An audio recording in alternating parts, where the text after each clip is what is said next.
Good morning, everyone. A special welcome to Pilar, who's visiting from New York. This is Sunday, May 15th, 2016. Our subject is Mortals and Immortals, Golden Text, Matthew 5:48. Be ye therefore perfect, even as your Father, which is in heaven, is perfect. So we will go to Science and Health, and maybe we will have a discussion this morning on how in the world does one become perfect.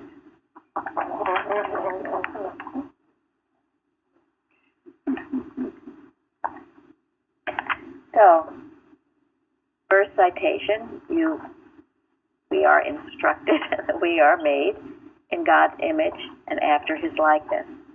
Now, one thing I grew up with that I didn't understand was I thought there was two of me. There was a mortal and an immortal. And I was a mortal, really trying hard to become an immortal. Now, what is wrong with that picture? You already are immortal. You don't become. Yes. It states any time that we are immortal. So how do we reconcile all this when we seem to be mortal?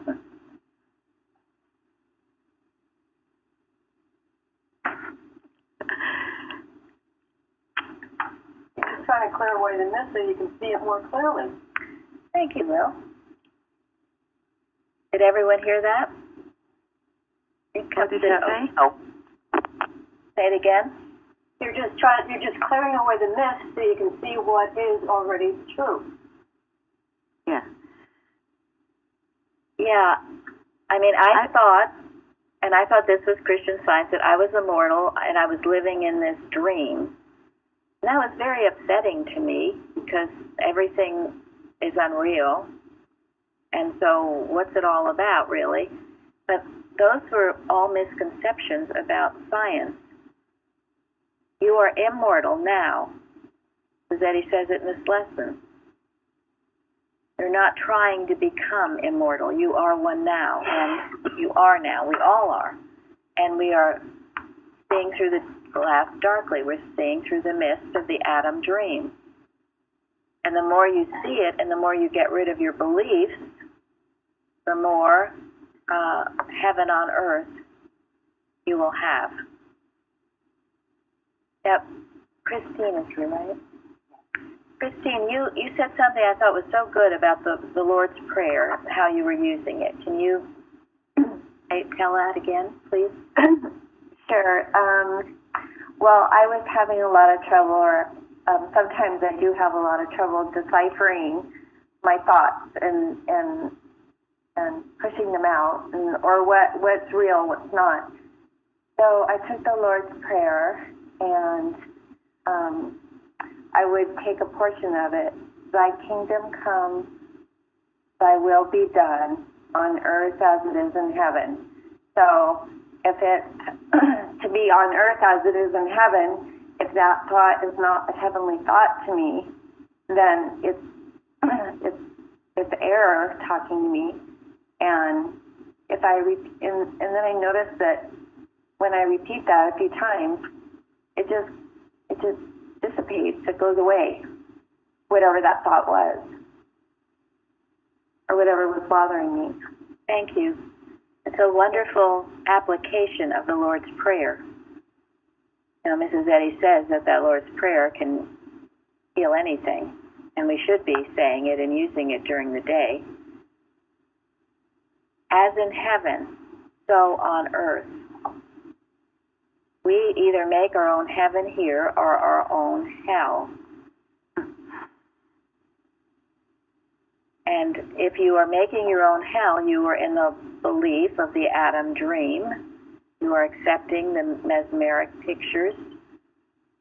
And you will continue, as Mrs. Eddy says, to dwell in dreamland until you have an awakening. And that's the one thing, the only thing that Jesus instructs us to fear. That which would destroy both soul and body in hell, or in other words, put you in hell.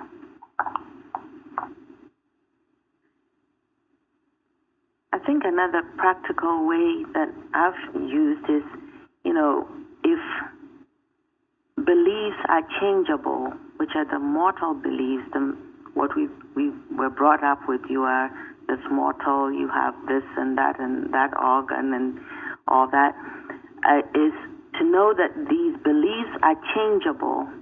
They are not the laws that govern me. And so I made a list of the beliefs, or what are the beliefs. It's like maybe I'm fearful, I have human will, I don't have understanding, I'm imperfect, I'm sick, all those impure beliefs. And then on the opposite side, I listed for myself, what are the spiritual facts about me. And then just go, day by day, making sure that what God is saying, what God has said about me or everyone is what I'm holding in my thought, is my spiritual facts, I should say, that are governing me. That is helpful to me. Excellent, thank you. And that goes along with citation 4, man being immortal has a perfect, indestructible life. It is the mortal belief which makes the body discordant and diseased in proportion as ignorance, fear, or human will governs mortals. So, it's your mortal belief, and you've got to ask yourself, Mrs. Eddy says to ask yourself, how much claim does error have on me? And it's excellent to write down what you are believing in, or you can say write down what you are afraid of. I've often encouraged people that I work with to do that. Write it down, look at it, stop running from it. Take a look at what error is telling you. Face it squarely. Don't run. And then, as Florence said, then you write the truth. You replace it with what is true.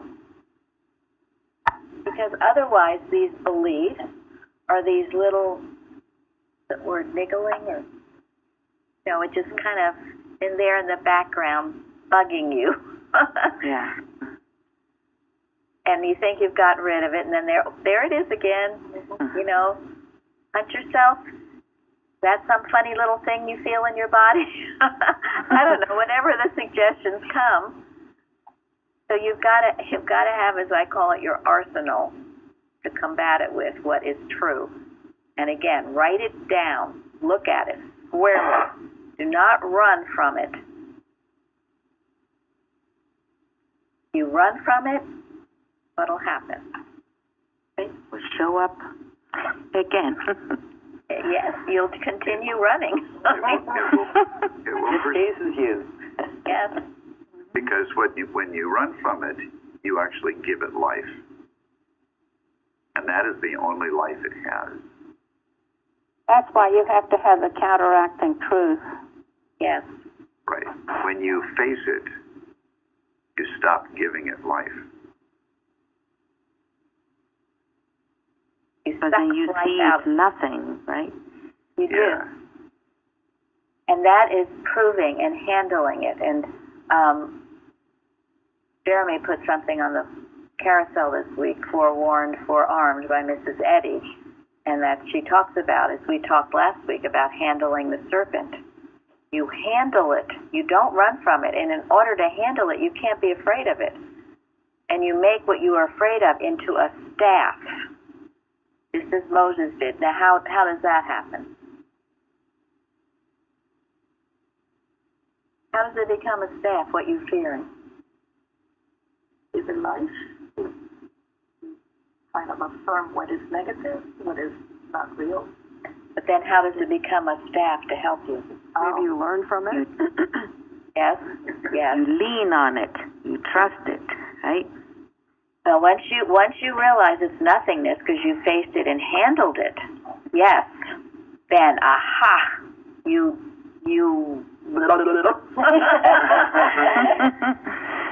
You tormentor, you are not true, and I know it.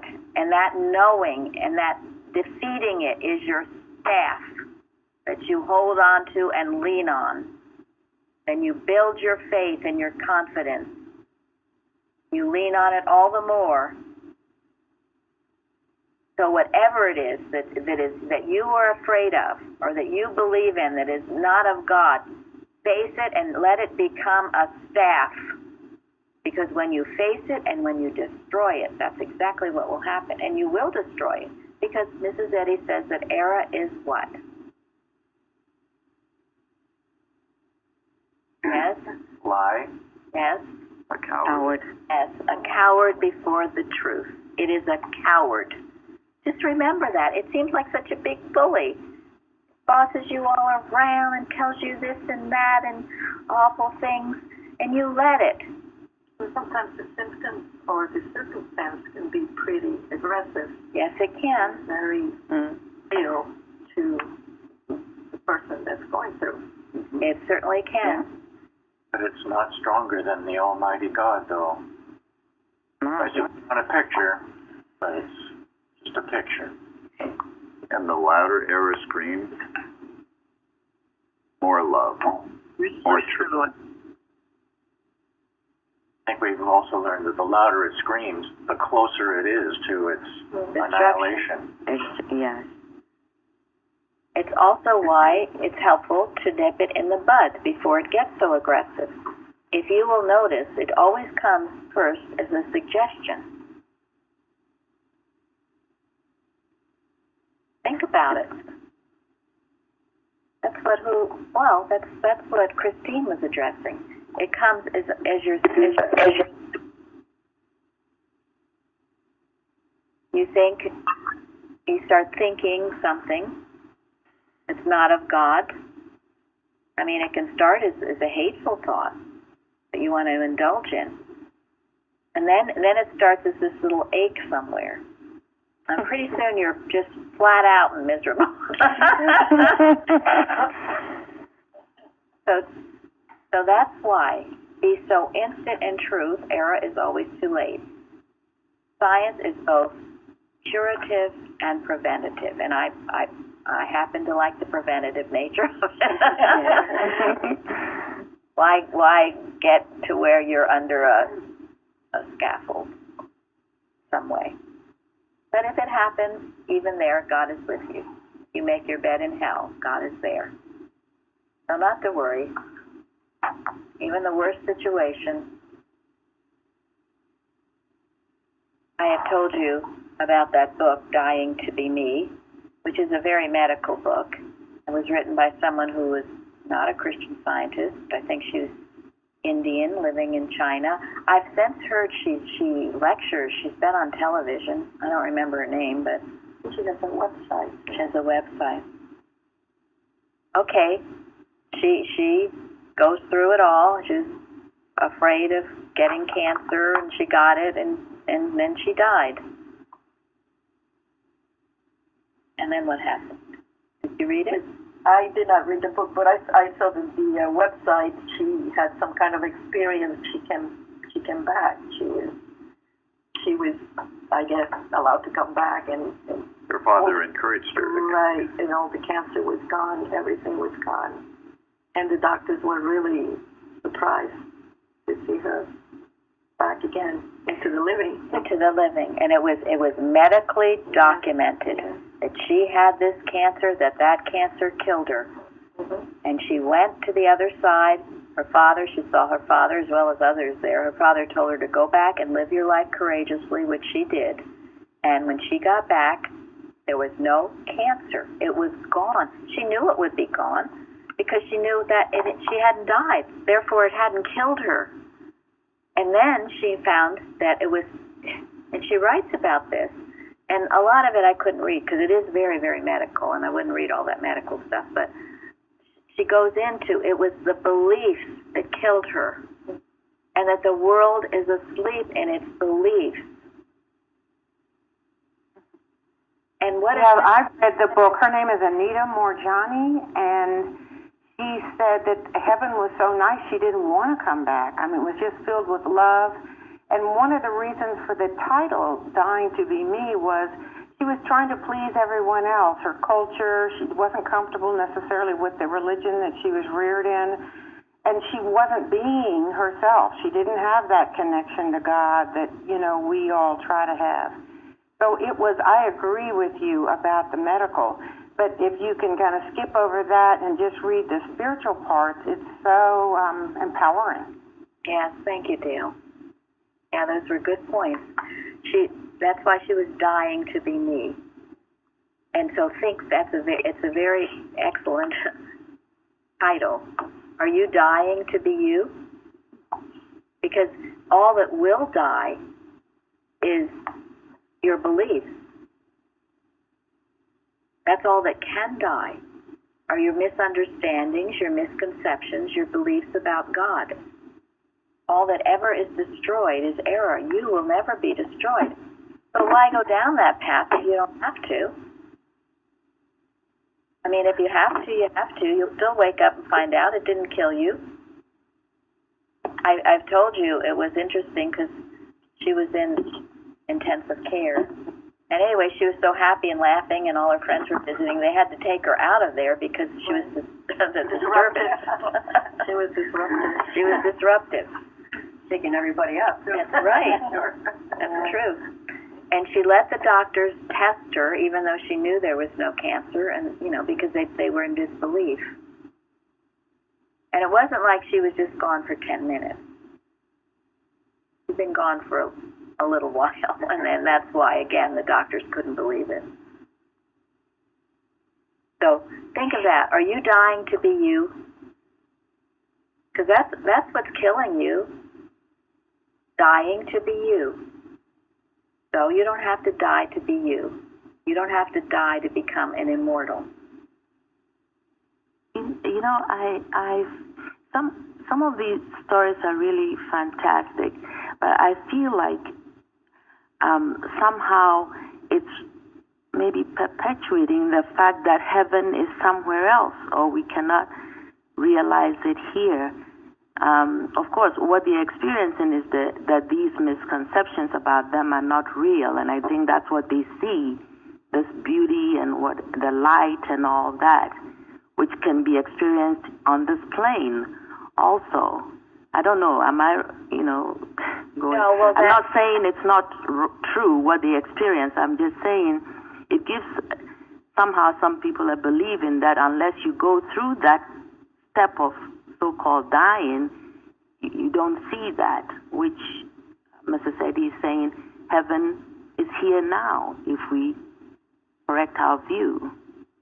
Well, you're right. I don't know. These experiences are evidence Yes, of truth. exactly. And the science is the only explanation for these experiences. Now, she's going around encouraging everybody to live their life courageously. And to find out who you are now. Right. That's so. So it's a step in the right direction. It's That's not. why Christ said, "The kingdom of God is within you." Yes. That's all I'm saying. Yeah. And we have talked a lot about the idea that, no, you don't have to die to go to heaven. Of course not. And that was actually one objection I had to the book. There were a few, because she's not a scientist. But where she goes, and it's just so wonderful. And I believe it was there that, even the worst sinner, well, maybe that worst sinner had gone through a process, so he was no longer a sinner. But we know sin, if you're sinning, you're going to wake up and still have those problems to find and to overcome. Science is absolutely the complete answer. But I am just making this a point as to your immortality, and that you don't have to go through all of that. Absolutely not, to have heaven here on earth. And that's the point. There are some people who have given their stories of going beyond and also seeing that the people there were still working out what they were trying to work out here, like the drinking issues or smoking or upsetness. And they, so you're right. It's good to have a balance. Well, and I trust everything, as I have said. I have not gone beyond and come back, but I trust everything that Mrs. Eddy says on this. This is kind of what the responsive reading is all about, though, isn't it? That if our earthly house, this tabernacle, were dissolved, we have a building of God, not made with hands, eternal in the heavens. And we groan. We groan in this dream for something better. Not that we would be found naked. Not that you just take all the false beliefs away and then you have nothing. But rather to clothe ourselves with the truth, with science, with the understanding that eliminates the false beliefs forever. Because otherwise, you go through this, you realize it's false beliefs that were your problem. Yeah, and that's what she did. But if you don't have the truth, the science, what have you got? Well, you end up looking for another false belief. Or maybe latching on to another false belief. And I did feel that about her because she didn't have the science, she didn't have the real understanding about what had happened. And the idea, so, is important because I saw it with myself. If you lay upon belief on yourself and you're trying to please everybody and you're trying to do this and you're trying to, pretty soon your mortal life is pretty darn awful and you don't know who you are. And maybe you do feel like, I just like to check it out. And as Mrs. Evans used to say, you'll take a convenient disease. You'll hitch on some disease or something will happen to take you out. And this is what I want you to see and to stop it now if you're doing that. Because I was doing this. I know I was. And I was just entrenched in all these beliefs and trying to please people. I was dying to be me. I was dying to be who God created me to be. And I was dying, okay? That mortal sense was dying. And that's a good thing, but only at the time it doesn't seem so good. And I didn't have to, not as a Christian Scientist. So how do you become you? And who is you? Who is you? Who are you anyway? The outcome of God, what she said, Mrs. Eddy says. Yes, and go ahead and talk about that. I thought that was very good on the forum, the outcome. Oh, I don't have it. Well, you can speak to it. Yes, I think, this fact of who am I, and as the citations talks about being the outcome of God. So I would say, well, what is that? And, she's told us to look at the synonyms of God and then think of who you are as what those synonyms are, the qualities that are embodied in those synonyms. So I've used that a lot, and it's helpful because, again, who am I? If I know who I am, it's very helpful in all areas of my life when the mortal sense of things come up. And by knowing the synonyms, you are knowing who God is. And you can only know who you are when you know who God is. Once you know that, then you are that reflection. So, all-knowing, all-seeing, all-wise, all-loving, eternal, that's you. Declare it for yourself. Claim it for yourself.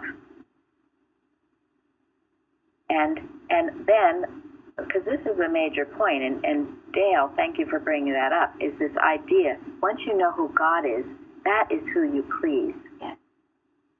Because pleasing everybody else is a sure way to shoot yourself in the head. There's no end to it. There's no peace to it. Trying to please family or children. You can't succeed. boss. It is impossible to succeed. That's why Mrs. Eddy calls the mortal existence an enigma. An enigma. It's a problem without a solution. Yeah, those different loyalties. I remember it made me feel like I was ripping apart. Exactly. And you are.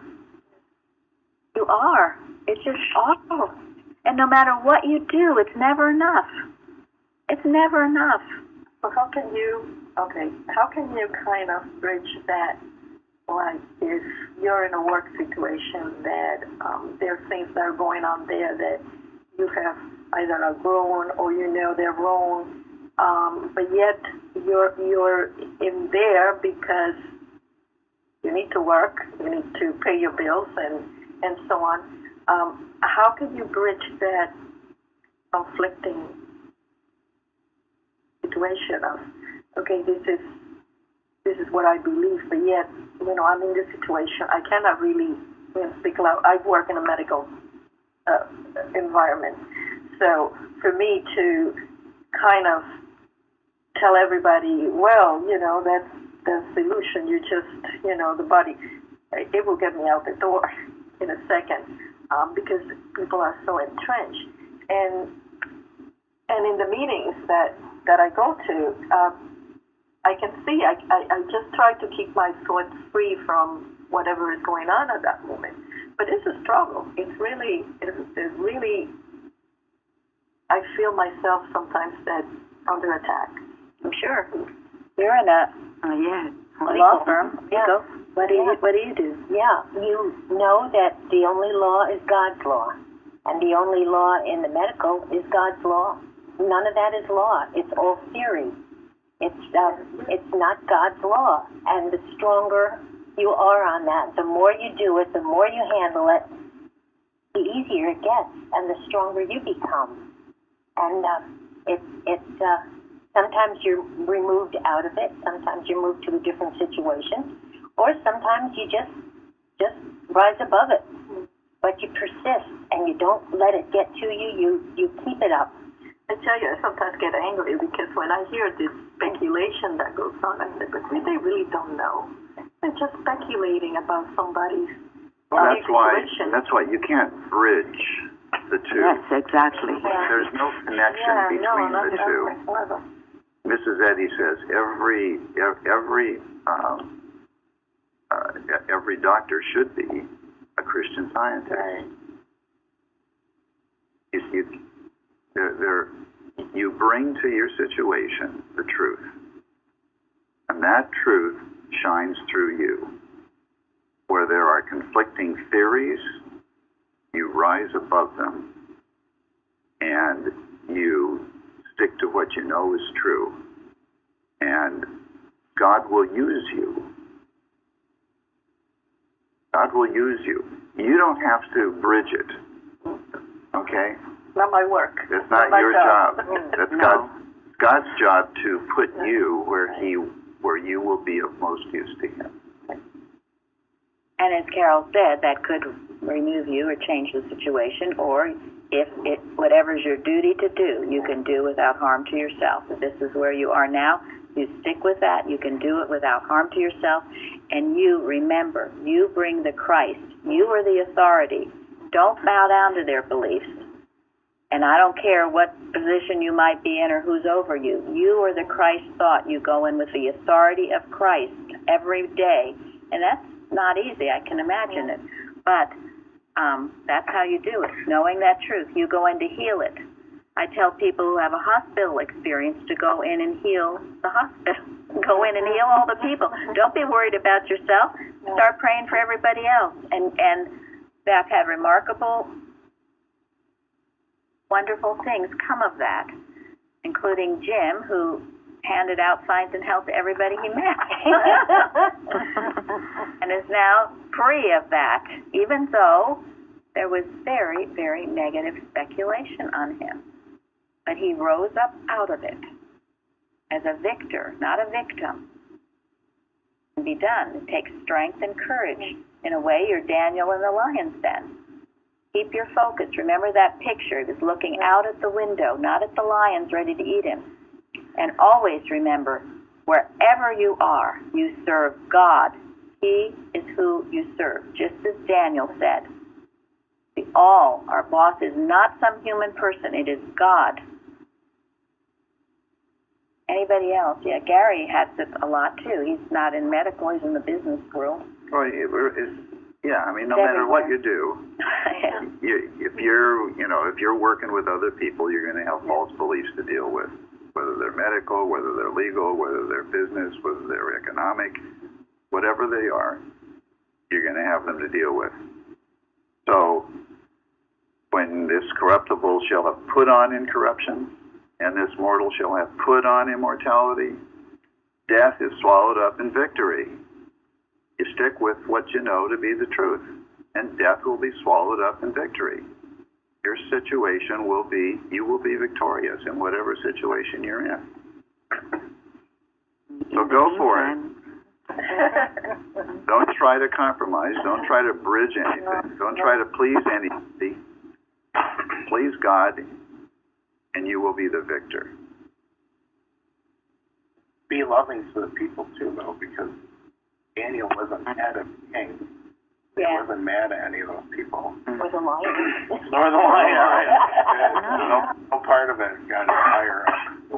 Another thing I was thinking, they're doing the best they can where they are. And so they will be lifted up. They will see the truth at some point. But they're doing the best they know how. And just be grateful for that. And, maybe they're stupid. Maybe they're going on the wrong path. But as Jeremy said, love them. Don't resent them. Love them. Yes, that's highly important, because if you start to resent or be irritated or think of them as stupid, then you're not pleasing God. No. Right. And you suffer from it. That's all. If you go resenting, yes, there's no need to. And Go ahead, Mike. Yesterday, when I talked about casting pearls before swine, or they turn around and rend you, what happened with me was not that I was trying to help the person, but I was trying to do it on a material basis. I realized afterwards that I was trying to argue him into Christian Science or being more spiritual or whatever. I wasn't really. I should have just mentally done it where there would have been no argument. I was on the material basis, and that's why it didn't work out. So I think you can go into any situation. I'm not saying I do it all the time, because I don't, but if I go into things on a spiritual basis, God works it out. If I try to do it on a material basis, that's when it comes back. So I think one can go to the hospital and do wonderful work there without saying a word. Absolutely. And Mrs. Eddy addresses that. She says very often the mental work is what should be done, because then how can they oppose? You haven't said anything. You're just thinking. So it cuts down on that opposition to what you're doing. Very often it is mental. But that doesn't mean to be a coward if you have to speak up. Because I've seen that too, where people are just cowardly and they won't speak up when they need to. And then all the resentment starts churning and churning and building and building. Better say a word in season. You don't have to say much. I don't go along with it. I mean, whatever. But God will give you those words, just as in the lesson, remember? How was Jesus instructing the disciples when they went into those situations? God will give you To be wise as and harmless as. And also what Lillian said, that don't worry about what you're going to say, because when you get there, God will give you the words. I also think it's good to remember that we are all God's children, no matter what they seem to be believing at the time. Whether they know it or not, they are God's child. That's absolutely right. That's what Carol was saying. And that's what it means to love them. If you don't see them that way, you're not loving them. See them as God's child. Absolutely. That is divine love. When you can see your brother, no matter how ugly or bad or discomforting the picture might be, right there is the child of God. Demand it. And that's why you should have in your arsenal, every one. It's citation 7. Jesus beheld in science the perfect man, who appeared to him where sinning mortal man appears to mortal. In this perfect man, the Savior saw God's own likeness, and this correct view of man healed the sick. That is our duty, our privilege, and you know, sometimes if I see someone who's particularly being obnoxious or whatever, I can look him in the eye and I can know that that is not the truth. I can just see it all melting away from that person in my thoughts and knowing I am seeing God's child right there. There is nothing else. That's giving that person an incredible treatment, and they're asking for it if they're in your experience. And whether you see that person change immediately or not, that you can know that that treatment is effective because it is the Word of God, and it has to be. And it will change him or her in some way at some time. Or hopefully they'll move away and absolutely with their long list of it can be removed out of your experience. I saw once a beautiful movie about Jesus and how he healed the man, the man tormented in the tombs with the many devils, and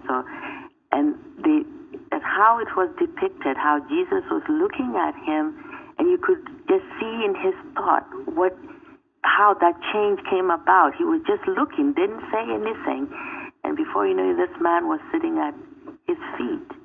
It was just a beautiful way, what you just described, Mary, about knowing in thought the truth about man and how that the thought is felt and it brings about the change. It was just a beautiful example of that. And usually the most upsetting person can, you don't know what they've gone through in their life. They need that Christ love. They need it. I mean, it's never been expressed to them before. So, yes. Said that Jesus saw God's own likeness. Wonderful. So, and in doing all this, this is proving our perfection, our immortality. And as I know we've talked about before, because this idea of perfection, you've seen it, people strive to be perfect humanly. And we are not talking about that, because I used to think that. That went along with trying to please everybody and be perfect.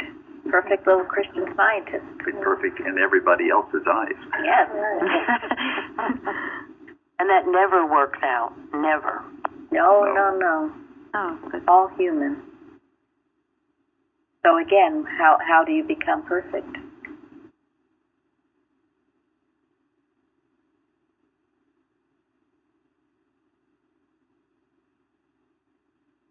Always keep your thought on God.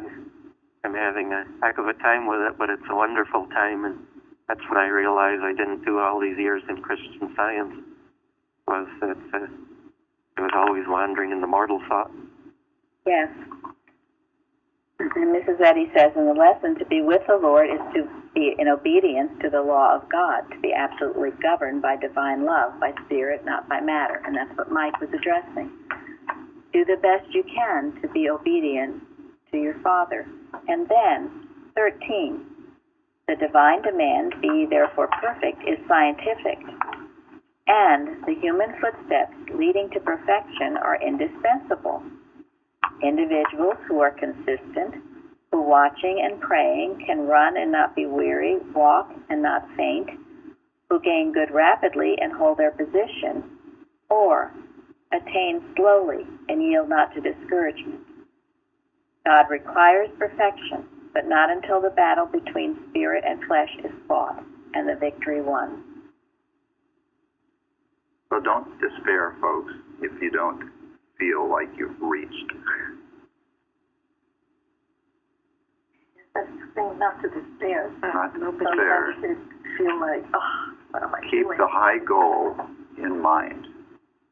And the main thing is you can't be perfect. Only God is perfect. So you got to get rid of whoever you are and let God shine through. Get rid of that human personality, all the human personal sense of things, and let God use you. And when you do that, even in a small degree, you'll find things much more perfect. Now, okay, individuals who attain slowly. So, Florence, what did you write about 38 years? Oh, yeah. Well, it's 38 years of belief, not so much what was appearing is true. It's never the reality. It's like you get so many, oh, I've been like this all these years. I'm wondering if anybody can heal it.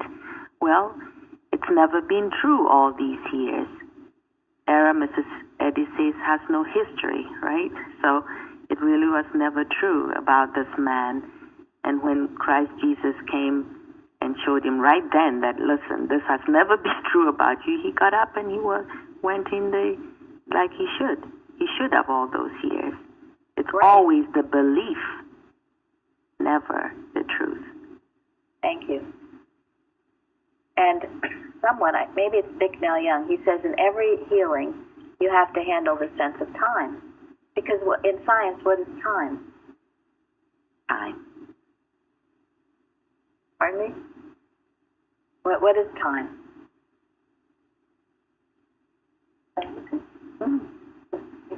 Well, one thing that he says is that mind measures time according to the good that is unfolded. Thank you. Yes. It is also the ever-present now. There's no past and there's no future. We live in the present. In a way, there is no time, human time. And I know Florence and I were talking recently about a lot of our healings. They were not overnight healings, folks. It took a long time. We're reluctant to tell you how long because we don't want to discourage you. But the point being, once it's over, and that's in a lesson too, what does it say? In a twinkling of an eye. Yes, just in an instant. In an instant. And you look back, and it was. And if you think you're going on for eternity, well, what's a few years in eternity? It's really not that long. So don't despair. Do the best you can. Remember, the perfection is in God, not in human perfection. It's impossible, frustrating to try to make things perfect yourself. I think it's the impatience and the discouragement that would even, let the belief go on longer than it should. Yes. Or, and you hear it sometimes, people will come, they'll get practitioner help for a few days, and then they begin whining because, I don't see any, I'm so bothered, I was just awful. Well, my goodness. You've been thinking this way for years, and yet and I did this. I'm telling you, I thought correctly for 24 hours and nothing has happened. So now I'm going to whine and be miserable and undo all my good thinking. 24 years. Yeah, that's absolutely how I thought. Or even a month or whatever. I'm really thinking right. So this should change. Well, it's true, it should. And it probably has. You just need to have the eyes to see it and maybe express a little more gratitude for all the good that's already transpired instead of focusing on some healing that you think you have to have by yesterday. That's a good, very important point, because there is good going on in everybody's life right now. I mean, no matter what kind of problem you may be thinking you have, there's a lot of good going on in your life right now. And how much time do you spend thanking God for the good that's already going on in your life? Do you see the perfection that's already there? Because that is the only way to gain a healing. And the only way. The good is the only fact. The other is just a belief, a dream. Exactly. And if you take for granted the fact that you do have a good meal today, that you do have a good place to live, that you are alive. If you take that for granted, how the heck can you expect God to heal you of whatever, thing you're focused on? Yeah. That's why joy and gratitude are two essential ingredients to any healing. And people they'll say, and I've done it too, I'll be grateful and I'll be joyful after this thing is over.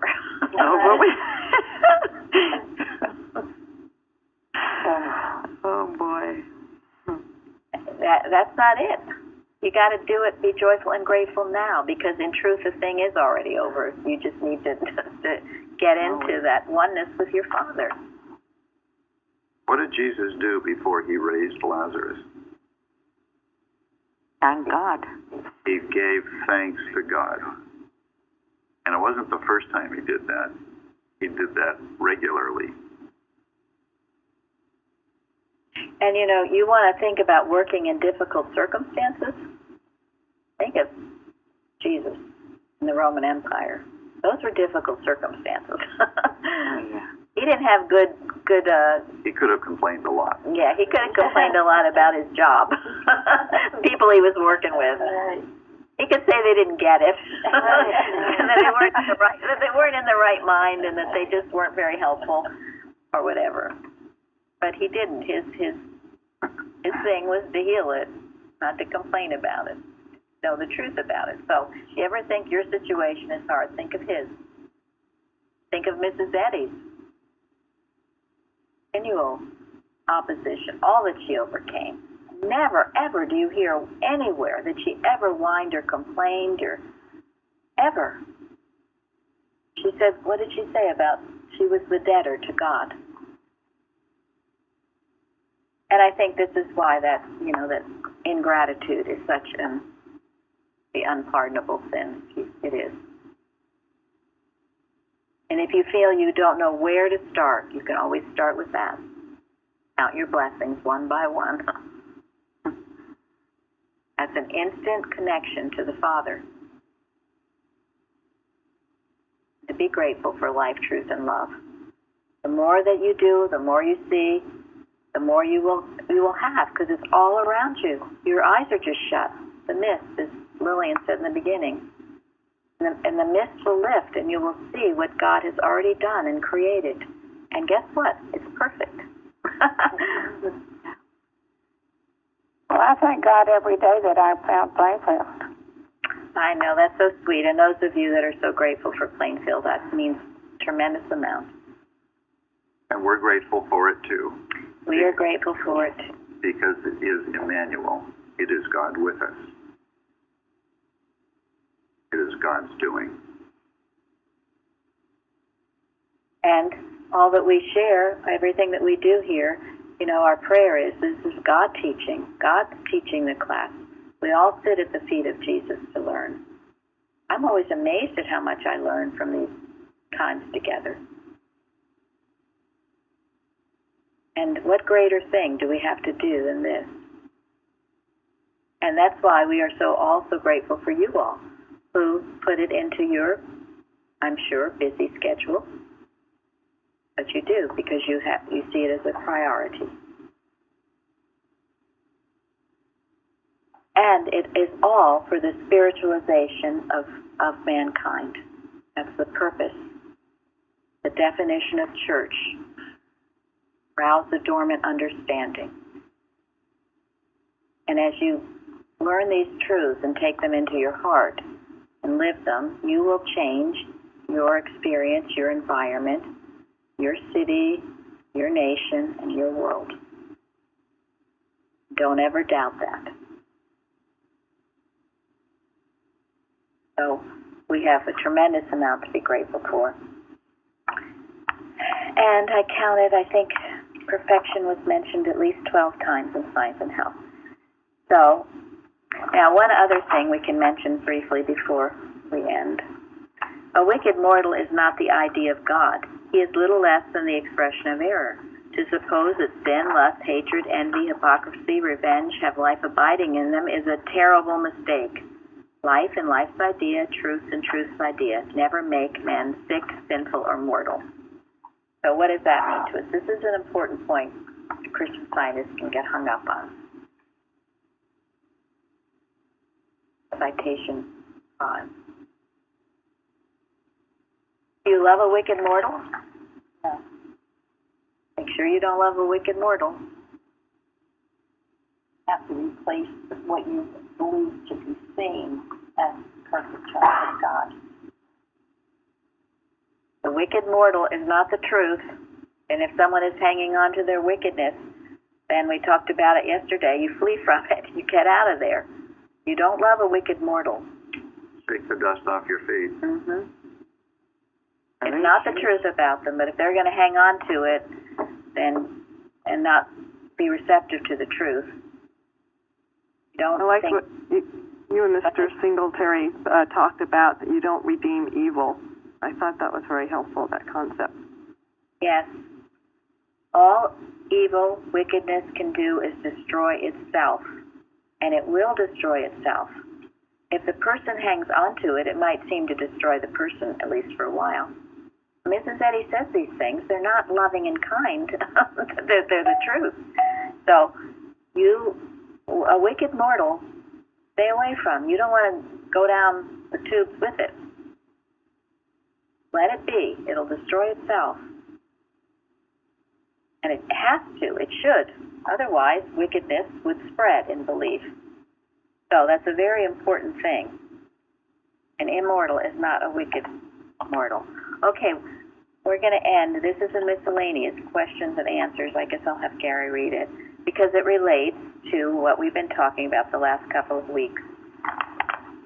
Has man fallen from a state of perfection? Page 78. If God is the principle of man, and he is, man is the idea of God. And this idea cannot fail to express the exact nature of its principle, any more than goodness to present the quality of good. Human hypotheses are always human vagaries, formulated views antagonistic to the divine order and the nature of deity. All these mortal beliefs will be purged and dissolved in the crucible of truth. And the places once knowing them will know them no more forever, having been swept clean by the winds of history. The grand verities of science will sift the chaff from the wheat until it is clear to human comprehension that man was and is God's perfect likeness that reflects all whereby we can know God. In him we live, move, and have being.